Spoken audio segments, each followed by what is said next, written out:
여러분, 노후 준비 되셨나요? 오늘 설교 제목인데 제가 이렇게 질문하려니까 약간 좀 어색하네요. 갑자기 좀 생뚱맞은 질문이죠. 왜냐하면 이 안에 지금 10대들도 있어요. 고등학생, 중고등학생들도 있고, 청년들도 있고. 웬 노후 준비? 혹시 그런 생각할 수도 있겠습니다. 근데 노후 준비라는 거, 이게 빠르면 빠를수록 좋다고 하지 않습니까? 노후 준비는 대개 이제 은퇴를 몇 년 앞둔 사람들, 이런 사람들이 주로 이제 하던 이야기였는데, 요즘은 이제 또 수명이 연장돼 가지고 오래 살고, 그리고 또 살아가는데 돈도 많이 필요하고, 이러다 보니까 훨씬 더 일찍부터 노후 준비를 하는 것 같아요. 자, 그런데 오늘 제가 가만히 말씀을 읽으면서 생각해 보니까 이 노후 준비라는 것이 단지 이 돈만 준비하는 것은 아니라는 생각을 해봤습니다. 만약에 돈만 준비하는 게 노후 준비가 아니라면 우리가 왜 노후 준비를 해야 할까? 내가 이후에 남은 인생을 어떻게 살 것인가를 생각하고 설계하고 준비하는 것이 이게 노후 준비가 아닐까? 그렇다면 여러분, 여기 10대 때부터, 여기 지금 초등학생, 중학생도 있는데, 중학생 때부터, 어쩌면 어린 시절부터 인생 전체를 조망하면서 내가 이런 인생을 살았으면 좋겠다. 물론 내 계획대로 다 되는 건 아니지만 그래도 우리는 그런 구상, 설계, 목표, 계획을 세우고 살아가는 것이 가장 좋지 않을까, 그런 생각을 해봅니다. 우리가 앞으로 살아가면서 어떤 일을 할 것이며 내가 어떤 가치를 이루며 살 것인지, 사람들과 어떤 관계를 이루고 살 것인지, 이런 것들을 우리는 준비해야 합니다. 사실은 이제 연세가 드신 분들도 노후 준비한다고 해서 단지 돈만 있으면 다 되는 건 아니잖아요. 사람들과 어떤 관계를 맺느냐, 이거 굉장히 중요한 문제이죠.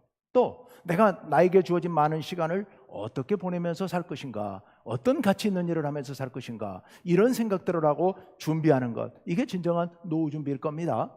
그런 의미에서 노후 준비는 우리 인생 전체를 한번 생각하면서 준비하는 그런 게 노후 준비라고 좀 확장해서 생각할 수도 있지 않을까.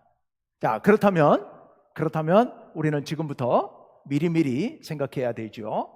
오늘 본문 말씀을 함께 보면서 우리 인생 전체, 우리가 어떻게 살 것인지, 앞으로 미래의 인생을 어떻게 설계할 것인지를 한번 말씀 안에서 같이 생각해 보기를 원합니다. 예수님께서 제자들에게 말씀을 가르치고 있을 때 수많은 사람들이 예수님 앞으로 모여오기 시작합니다. 이게 누가복음 12장 1절에 보면 수만의 무리가 모여서 서로 밟힐 만큼 되었다. 압사의 위험이 있을 만큼이나 그렇게 많은 사람들이 예수님 주변에 모여들어서 예수님의 가르침을 듣고 있습니다. 그런데 그때 한 사람이 예수님께 이렇게 부탁을 합니다. 선생님, 우리 형에게 명령을 좀 내려가지고 유산을, 부모님이 남겨주신 유산을 저에게 좀 더 나눠주라고, 그렇게 명령을 좀 해주십시오. 제가 지금 가진 것보다 더 줘라고 그렇게 주님이 명령 좀 해주십시오 라고 이야기를 합니다. 왜 예수님 앞에 와서 갑자기 그런 얘기를 했을까요? 그 당시 유대 사회에서는 랍비들이, 사회적으로 존경받는 랍비들이 주로 그 역할을 했습니다. 그렇게 유산 분배라든지 또는 법적 분쟁을 해결하는 일들, 그런 일들을 했죠. 그러니까 이 사람도 예수님을 랍비로 생각을 한 겁니다. 그래서 예수님께 부탁하면, 예수님의 권위로 우리 형에게 명령하면 형이 내게 부모님의 유산을 좀 더 나눠줄 것이다 라고 믿었던 거겠죠. 그래서 예수님께 그런 부탁을 합니다. 예수님께서 어떻게 하셨을까요? 단호하게 거절하십니다. 이 사람아, 내가 당신들의 재산 나눠준 사람, 내가 당신들의 재판관이냐? 난 그렇지 않다 라고 말씀하시면서 거절하십니다. 거절하세요. 그러면서 예수님께서 비유 하나를 들어서 말씀을 하세요. 오늘 읽었던 본문의 중심 부분이죠. 한 비유를 들어 말씀하시는데요, 한 부자가 있었습니다. 그의 풍년이 들어서 곡식을 엄청나게 거둬들였습니다. 쟁여놓을 것이 없이 많은 곡식을 거둬들인 거예요. 야, 이거 큰일 났네. 곡식을 이렇게 많이 거둬들였는데 이거 밖에 놔둘 수도 없는 일이고, 그럼 어떡하지? 기존에 있었던 창고를 헐고 크게 새로운 창고를 하나 지어야 되겠다. 그래서 새로운 창고를 지을 계획을 세웁니다. 그리고서 창고를 이렇게 거창하게 지어서 그 안에다가 곡식이며 여러 물건들을 다 집어넣어놓고, 자, 이렇게 넣어놓으면 큰 창고를 이만큼하게 지면 내가 이거 갖고 앞으로 계속 평생 먹고 살 만큼 양이 될 테니, 그러니 이제 내가 편안하게 쉬고 먹고 마시고 즐기자, 그래도 되겠다 라고 이야기를 한 겁니다. 한마디로 말하면 이만하면 노후 준비는 완벽하겠다 라고 생각을 한 거예요. 근데 여러분, 예수님께서 그 사람에 대해서 청천벽력 같은 말씀을 하세요. 하나님께서 그날 밤 그 사람에게 나타나서 이렇게 말씀하실 것이라고 하세요. 그 말씀이 오늘 본문 19절 말씀해 보시면 나옵니다. 다 같이 한번 읽어볼까요? 시작. 또 내가 내 영혼에게 이르되 영혼아, 여러 해 쓸 물건을 많이 쌓아두었으니 평안히 쉬고 먹고 마시고 즐거워하자 하리라. 이 사람이 자기 영혼에게 영혼아 하면서 이야기를 해요. 왜 영혼에게 이야기를 해요? 여기서 영혼은 자기 자신을 가리키는 말입니다. 그래서 독백을 하는 거예요. 혼자 자기 계획을 이야기하는 거예요. 뭐라고 얘기를 해요? 이제 여러 해 쓸, 늙어 죽을 때까지 먹고 살 식량을 이렇게 확보해 놨으니 이제는 편안히 쉬고 일 좀 그만하고 편안히 쉬고 날마다 먹고 마시고 즐거워하자, 이렇게 이야기를 했다는 거예요.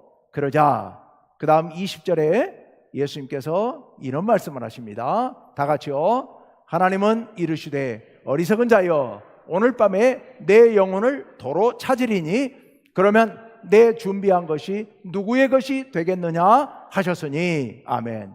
하나님이 그 사람을 보면서 이렇게 말씀하시다는 거죠. 이 어리석은 자야, 오늘 저녁에 내가 네 영혼을 데려가면, 영혼을 찾는다는 얘기는 그 생명을 거두어 가신다는 말씀이죠. 네 생명 거두어 가면 이 쌓아놓은 거 다 누구 거 되겠니? 이거 뭐 하겠니? 라고 하나님께서 물으실 것이다 라는 말씀을 예수님이 지금 하신 겁니다. 여러분, 그거 쌓아놓은 건 누구 거 되겠어요? 그건 모를 일이죠. 아마 자기도 모르는 것 같아요. 줄 사람도 없어요. 자기 혼자 먹고 살려고 그랬으니까. 그러니 우리가 어찌 알겠습니까? 누구를 줄지 모르겠어요. 어쨌건 자기 건 아니죠. 그 엄청난 곡식을 모아서 그거 단 하루 기분 좋고 그걸로 끝이었어요. 창고를 지었다는 얘기가 아니거든요. 창고 질 계획 세운 날 밤에 하나님이 그렇게 말씀하실 거라는 거거든요. 예수님 말씀이. 그러니까 그날 하루 즐거웠어요. 미래를 꿈꾸면서 그걸로 끝. 아무것도 아닌 거죠. 이게 예수님께서 그에게 들려주신 말씀이에요. 여러분, 노후 준비가 완벽하게 됐다고 생각을 했는데 아무 쓸데없는 짓을 하고 만 겁니다. 이 비유, 예수님께서 하신 이 비유의 핵심 단어, 키워드가 하나 있습니다. 그 키워드가 뭘까요? 말씀 15절 상반절에 이렇게 기록하고 있습니다. 다 같이요. 시작. 그들에게 이르시되 삼가 모든 탐심을 물리치라. 아멘. 아까 예수님께 유산 나눠달라고 부탁한 그 사람 부탁을 받고 예수님이 하신 말씀, 그 말씀 듣고 나서 물리치고 남은 제자들에게 하신 말씀이에요. 삼가 모든 탐심을 다 물리치라. 오늘 이 말씀의 키워드는 탐심입니다. 탐심. 탐심이 뭐예요? 욕심 부리는 마음이에요. 먹을 건 욕심 부리는 거예요. 사람이 욕심이 없으면 못 살죠. 모든 생명체는 먹고 살아야 되기 때문에 자기 먹을 것을 스스로 찾아 먹어야 됩니다. 그러니까 먹을 것을 향한 욕심이 있어야 삽니다. 그건 기본입니다. 그런데 그런 기본적인 생존을 위해서 먹을 것을 찾는 그 욕심과 여기서 예수님께서 말씀하신 삼가라고 말씀하신 탐심, 이건 다른 개념입니다. 여기 탐심은 뭐냐? 지금 나에게 필요한 것 이상을 바라는 것, 이상을 얻으려고 하는 것, 이게 탐심입니다. 필요한 것을 얻으려고 하는 것은 탐심이 아니고 필요한 것 이상으로 그 나머지까지도, 그 너머까지도 얻으려고 하는 것, 이것이 탐심이죠. 이것이 탐심이에요. 여러분, 우리가 일상생활하면서 필요한 것들이 있습니다. 물론 난 필요한 게 좀 많은 사람이야. 그래서 집도 한 100채쯤 있으면 필요하겠고, 그리고 차도 외제차 이게 몇 억씩 가는 그 차도 좀 나에겐 필요하고 이렇게 말한다면 할 말이 없습니다만은, 그런 걸 말씀하신 게 아니라 우리가 살아나가는 데 있어서 필수적으로 요청된 것들, 그것들, 그 이상을 바라는 것이 탐욕이다라고 합니다. 그런 것을 요구하는 것, 이거는 쓸데없는 짓이라는 겁니다. 이게 예수님께 와서 유산 나눠달라고 부탁했던 그 사람이 지금 자기의 생명에 절실하게 필요해서 형에게 유산을 나눠달라고 해 주십시오 라고 말한 것은 아니에요. 유대 법에 의하면 맏아들이 유산의 절반을 가져가요. 그리고 남은 유산을 갖고 나머지 형제들이 나눠 가져요. 그러니까 나머지 이 사람도 지금 형이 있는 걸 보니까 형이 절반 가져가고 나머지 갖고 나눠 가져서 자기 몫이 좀 적었을 거예요. 상대적으로 형에 비하면 많이 적었을 거예요. 그러니까 내 거 여기 가져왔지만 이걸로도 충분하지만 형이 많이 갖고 있는 그거 좀 더 갖고 싶은 거예요. 이거 탐심인 거죠.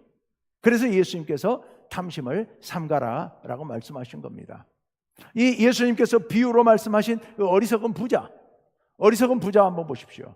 이 사람 자기가 지금 먹을 거 충분합니다. 그런데도 많이 거둔 곡식을 다 창고에 혼자 싸놓고 혼자 죽을 때까지 먹고 살려고 이렇게 생각하고 있었던 겁니다. 여러분, 탐심을 그럼 안 부리면 어떡할 건데요? 탐심을 안 부리면 이 어리석은 부자 같은 경우에 그럼 어떻게 할 건데요? 여러분, 주변에 사람들이 있잖아요. 이 어리석은 부자에게 주변 사람들이 없었을 리는 없죠. 왜냐하면 그 엄청난 곡식을 긁어 모으려면은 농사 짓는 일꾼들, 품꾼들이 있었을 거 아니겠습니까? 그리고 집에도 그 일을 도와주는 사람들도 있었지 않겠습니까? 그러니까 사람이 없는 건 아니에요. 그런데 이 부자는 그 엄청난 곡식을 긁어 모아놓고는 이것을 품꾼들, 가난한 이웃들, 집에서 일하는 일꾼들 전혀 생각하지 않은 겁니다. 오로지 나만, 내가 먹을 것만, 그것만 생각하고 있는 겁니다. 그래서 쌓아 쟁여놓을 생각을 하고 있는 겁니다. 그래서 이 사람이 탐심을 부리는 어리석은 사람이었던 겁니다. 어리석은 사람이었던 거예요. 네, 여러분, 더 중요한 게 하나 있습니다. 중요한 게 하나 있어요. 우리가 준비해야 될 노후 준비에 정말 중요한 노후 준비가 있습니다. 그 노후 준비가 뭘까? 15절 하반절 말씀에 예수님께서 그를 향해 이렇게 말씀하셨어요. 다 같이요, 시작. 사람의 생명이 그 소유에 넉넉한 데 있지 아니하니라 하시고. 이 사람이 놓쳐버린 게 하나 있어요. 뭘 놓쳐버린 거예요? 생명. 이 생명에 대해서 관심을 갖지 않았던 거예요. 이 생명이라고 하는 것은 가진 게 많다는 것과는 별 관계가 없는 거예요. 가진 게 많다고 해서 내 생명을 지키는 것도 아니고 영원히 살 수 있는 것도 아니에요. 하나님께서 오늘 밤에 불러가시면 늙어 죽을 때까지 먹을 식량을 쌓아놓고도 그냥 가야 되는 거예요. 사람의 생명, 이 생명이 얼마나 소중한 것인지에 대해서 아무 생각이 없었던 겁니다. 우리가 참다운 노후 준비는, 참다운 삶에 필요한 것은 바로 우리의 생명을 생명답게 하는 것, 생명을 더 풍요롭게 하는 것, 이것이 우리에게 정말로 필요한 것이죠. 우리에게 정말로 필요한 것은 우리의 생명을 풍요롭게 하는 것, 그것이 정말 우리에게 필요한 겁니다. 그러면 생명을 풍요롭게 하기 위해서 우리는 무엇을 할 것인가? 오늘 본문 21절 말씀을 같이 한번 읽어봅시다. 다 같이요. 시작. 자기를 위하여 재물을 쌓아두고 하나님께 대하여 부요하지 못한 자가 이와 같으니라. 아멘. 바로 앞에 20절에 아까 하나님께서 그 부자에게, 어리석은 부자에게 오늘 밤 네 생명을 가져가겠다라고 말씀하셨거든요. 그러니까 여기 지금 뭐라고 하세요? 자기를 위하여 재물을 쌓아두고, 그 부자가 그랬잖아요. 대신 그 부자는 뭘 안 했느냐? 하나님께 대하여 부요하지 못했어요. 즉 인색했어요. 하나님께 인색한 거예요. 하나님께 인색한 거예요. 하나님께 인색했기 때문에 그 사람의 생명을 하나님께서 거두가시겠다고 말씀하시는 겁니다. 자, 그러면 우리가 하나님께 부요하다, 그거 하나님께 어떻게 하라는 얘기입니까? 하나님께서 우리에게 주신 재물을, 우리에게 주신 식량을, 우리의 돈을 하나님께 갖다 바치라는 얘기일까요? 아닙니다. 왜냐하면 하나님은 돈이 필요한 분이 아니에요. 하나님은 그 어리석은 농부가 모아놓은, 쌓아놓은 식량이 필요한 분이 아니에요. 하나님 그 식량 먹고 사시는 것도 아니고, 하나님께서 우리가 갖고 있는 돈 가져다 쓰시는 분도 아니에요. 그러면 하나님께 부요하다는 건 무슨 뜻일까요? 하나님께 인색하지 않다는 것은 도대체 무슨 말씀일까요? 오늘 본문이 끝나는 그 뒤에 말씀을 보면 이런 말씀이 이어져 나오고 있습니다. 29절 말씀을 볼까요? 31절이네요. 31절 말씀을 다 같이 한번 읽어봅시다. 시작. 다만 너희는 그의 나라를 구하라. 그리하면 이런 것들을 너희에게 더하시리라. 아멘. 이런 것들은 먹고 입고 쓰는 것을 얘기합니다. 그런데 무엇을 구하라? 그의 나라. 여기 그의 나라는 지난주에 기도문에서 말씀드렸습니다마는 하나님의 나라. 하나님의 나라가 내 삶을 통하여 이 세상 가운데 이루어지도록, 모두가 하나님 뜻 안에서 서로 사랑하면서 행복하게 사는 그런 공동체가 이루어지도록 그렇게 기도하고 그렇게 노력하라 라는 말씀이에요. 그렇게 하면 나머지는 다 하나님께서 책임져 주신다는 겁니다. 책임져 주신다. 그의 나라를 구하라. 구체적으로, 좀 더 구체적으로 하시는 말씀이 33절에 나옵니다. 33절 말씀 다 같이, 앞부분입니다. 다 같이 시작. 너희 소유를 팔아 구제하여 낡아지지 아니하는 배낭을 만들라. 아멘. 여기 낡아지지 않는 배낭, 요거 그 다음에 이제 제가 앞부분만 봤습니다만 뒤에 보면 하나님 나라에 있는 배낭이에요. 이 배낭은요, 하나님 나라에 만들어 놓은 배낭은요, 도둑도 들지 않고요, 좀도 먹지 않는다고 말씀하십니다. 녹슬지 않는다는 얘기입니다. 다시 말씀드리면 하나님 나라의 금고를 하나씩 만들어 놓으라 라고 말씀하세요. 하늘 금고라고 합시다. 하늘 금고를 만들어서 거기다가 금은보화를 쌓아놓으라고 말씀하고 계시는 거예요. 거기다가 저축을 해놓으라는 말씀이에요. 어떻게 하면 하늘 금고에 저축할 수 있어요?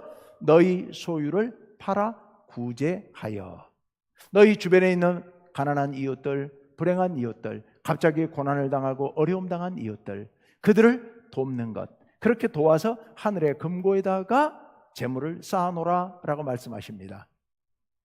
여러분, 투자하는 사람들이 하는 아주 단순한 격언이 하나 있어요. 어떤 격언이냐? 계란을 한 바구니에 담지 말라, 이런 격언이 있어요. 저는 그런 투자 잘 모릅니다만 그 말만 주워 들어서 알고 있습니다. 계란을 한 바구니 넣지 말라 무슨 소리냐면, 투자를 할 때는 한 곳에만 몰아서 투자하지 말라.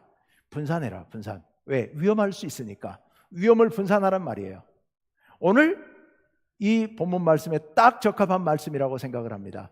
계란을 한 바구니에 몰아넣으면 안 돼요. 어리석은 부자는 어디다가 몰아넣었어요? 이 땅에 창고를 짓고 이 창고에다가 다 몰아넣으려고 생각을 한 거예요. 뭘 생각을 안 한 거예요? 하늘 금고는 텅텅 비워놓은 거예요. 하늘 금고는 텅텅 비워놓고 이 땅에 있는 금고에만 가득 쌓아놓은 겁니다. 그러니 그 영혼 불러가시면 그 다음에는 꽝인 거죠. 아무것도 없어요. 아무것도 없어. 빈털털이요. 하나님 나라에 가면 아무것도 없어요. 갈 수도 없어요.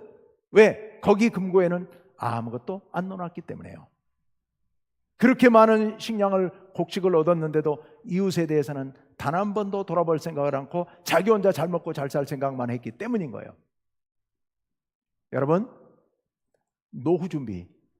노후 준비는 두 가지 금고에 준비를 해야 돼요. 이 땅 금고에다가 쟁여놓고 그래서 이 땅에서 먹고 살게 하거든 그것에만 마음 쓰지 말고 하늘 금고에도 노후 준비를 잘 해놔야 될 줄로 믿습니다. 거기도 금은보화를 많이 넣어놔야 돼. 그래야 하나님 나라에 가서도 우리가 행복하게 누리고 살 수가 있는 거죠. 근데 하늘 금고에다가 저축하는 방법, 투자하는 방법 뭐라고요? 여기서 하늘나라로 전송하는 방법. 내 가진 것들을 가난한 이웃들에게 나눠주는 거예요. 이게 바로 하늘로 내 금은보화를 전송하는 방법이에요. 근데 여러분요, 이 하늘 금고는 아주 독특한 비밀이 있습니다. 어떤 비밀이 있을까요? 이 땅에서 우리가 보낸 돈 액수 그대로 거기 가서 있지 않아요. 가면서 변해버려요. 가면서 변해요. 어떻게 변할 것 같아요? 재산이 100조 원이 있는 사람이 10조를 갖다가 하늘로 전송을 하면 하나님 나라로 들어가면서 이게 액수가 바뀌어요. 그래서 한 1억이나 10억쯤으로 바뀌었을 거예요. 근데요, 예수님께서 말씀하신 것처럼 두 렙돈의 동전을 구제 헌금으로 드린 한 과부의 재산을 예수님 보시면서 이 사람이 다른 부자들이 드린 것보다 가장 많이 드렸다라고 예수님 말씀하시잖아요. 그 원리에 따라서 우리가 비록 가난하지만 내 먹을 것도 넉넉하지 않지만 그것에서 가난한 이웃들을 우리가 조금 구제한다면 그것이 하나님 나라로 전송되면서 하늘나라 금고로 가면서 10억이 되고 100억이 될 줄로 믿습니다. 여러분, 그러니 우리는 하늘 금고에 저축을 해야 돼요. 이게 진정한 노후 준비예요. 이게 진정한 노후 준비예요. 뿐만 아니라 여러분, 우리가 이 땅에 살면서 이 재물에 전전긍긍하는 거, 이거 일종의 우상숭배입니다. 골로새서 3장 5절 말씀에 보면 탐심은 우상숭배라고 말씀하고 계세요. 왜 탐심이 우상숭배일까요? 이 부자를 한번 생각해 보십시오. 이 부자가 아까 곡식을 잔뜩 걷어가지고 창고를 지어야지 상상만으로도 너무 행복해서 내가 이걸 갖고 평생 먹고 즐기고 내가 이거 먹고 쓰고 즐기자라고 얘기하고 있어요. 그러면서 마음이 어땠을까요? 그 부자의 마음이 흡족했어요. 편안했어요. 두렵지도 않고 불안하지도 않아요. 왜요? 돈이 있잖아요. 여러분, 돈이 있어요. 돈이 있으면 돈이 모아지면 사람들이요, 자신감이 생겨요. 여유가 생겨요. 그래서요, 어디 가서도 기죽지 않아요. 당당해요. 돈만 있으면 웬만한 질병은 다 고칠 수 있잖아요. 돈만 있으면 편안하게 살 수 있잖아요. 그러니까 돈을 의지하고 마음이 편안해지고 두려움이 사라지게 돼요. 돈이 신이 되는 거예요. 돈이 신이에요.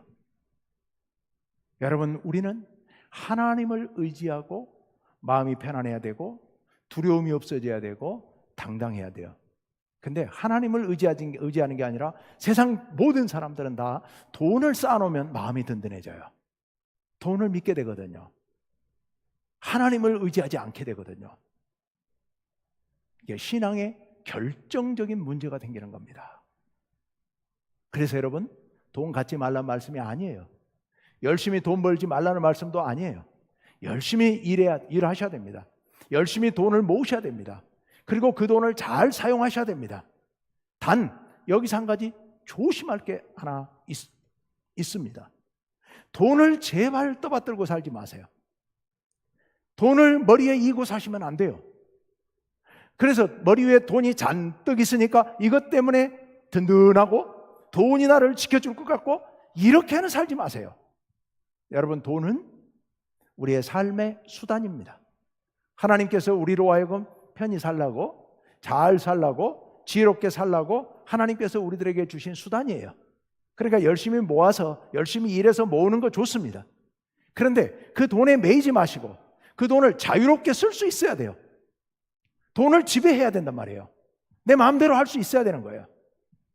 전전긍긍하면서 벌벌 떨면서 이 돈 없어지면 어떡하나, 이 돈 없어져서 내가 얼마나 없어진다고 불안해하고 불행해하고 두려워하고 이렇게 살면요, 그게 돈이 머리 위에 떠받들려 있는 돈이 신이 되는 거예요. 여러분, 그렇게 사는 것은 정말 불행한 인생입니다.